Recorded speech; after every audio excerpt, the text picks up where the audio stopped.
Okay, welcome back. Let's dive right into a really cool mission today.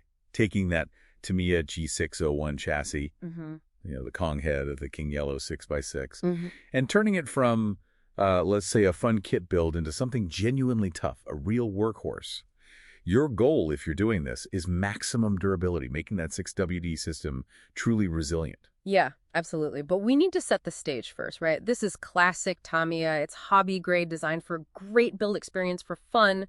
But there are definite cost compromises baked in. So when we say bulletproof, we're talking about boosting the breakage resistance way beyond stock. We're not, turning it into some indestructible modern basher rig. That's a different beast entirely. Gotcha. So managing expectations. But where does the design really shine? You mentioned it's got a strong core. It does. The core structure, that ABS monocoque chassis, is actually pretty ingenious. It's Okay. like a clamshell, basically. It totally seals up that complex gear-driven 6WD transmission inside, protects all the important bits from dirt and debris. That's its main strength. Right, a sealed system. So the heart is protected. But where did Tamiya have to save money then? What are the immediate weak spots we need to address? It's all in the peripherals, really, and the rotation points.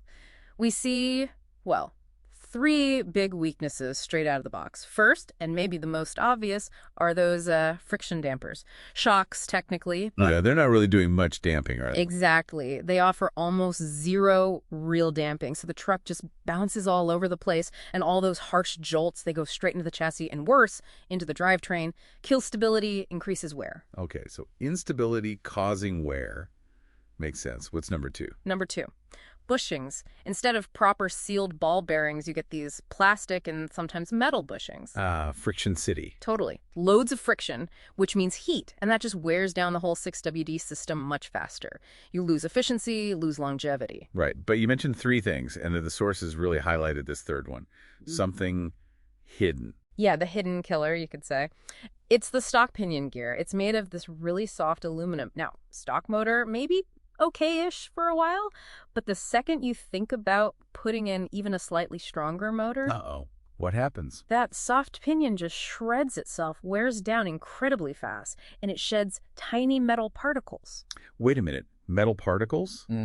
Inside that nice sealed transmission we just talked about. Precisely. You've hit the nail on the head. That's the really insidious part. It turns that sealed gearbox into, well, basically a grinding paste container. Oh, that's bad. That's really bad. So it's literally eating the internal plastic gears from the inside out. That's exactly what happens. It's Yeah. probably the single biggest reason for catastrophic gearbox failure if you upgrade the power at all. Okay, so if internal wear, especially from that pinion, is the main enemy, where do we have to start the upgrades? What's the absolute must-do foundation? Right. First things first.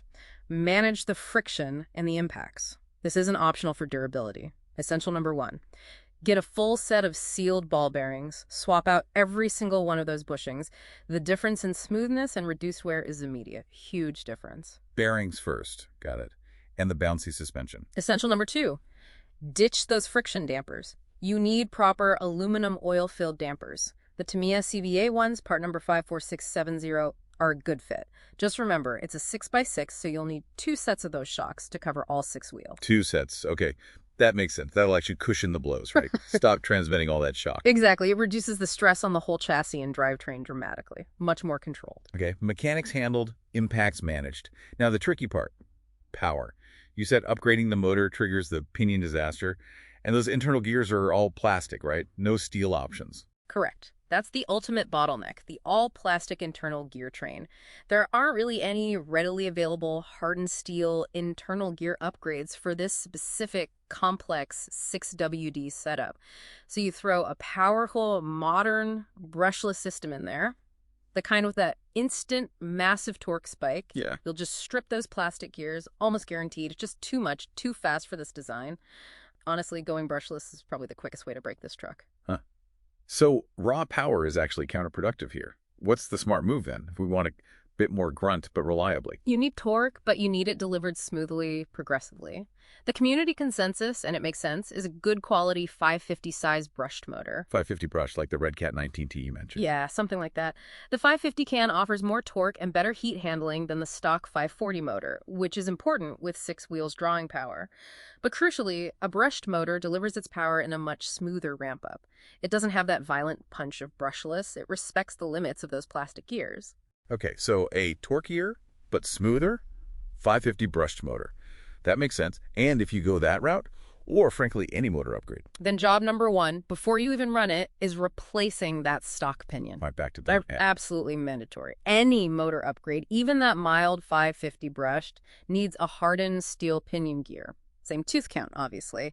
That prevents the self-destruction, stops the grinding pace problem before it starts. It's the final piece of essential drivetrain armor. So let's wrap this up for you listening. The verdict seems clear. Focus on the fundamentals. Full ball bearings, proper oil-filled shocks, and crucially, a hardened steel pinion, especially if you upgrade the motor slightly to a 550 brushed. Do that, and you transform the G601. It will be a modern, high-flying basher, let's be real, but it will be a tough, incredibly resilient, and fun 6x6 workhorse. Probably the most durable version of this Tamiya classic you can reasonably build. And that leaves you with something to think about, doesn't it? The fact that the best power solution here is actually a smoother, less explosively powerful brushed motor, not the latest brushless tech. What does that tell you about the trade-offs, between raw speed, design complexity like this multi-gear 6WD system, and genuine long-term durability, especially in these more detailed, shall we say, characterful hobby designs, something to mull over as you're building?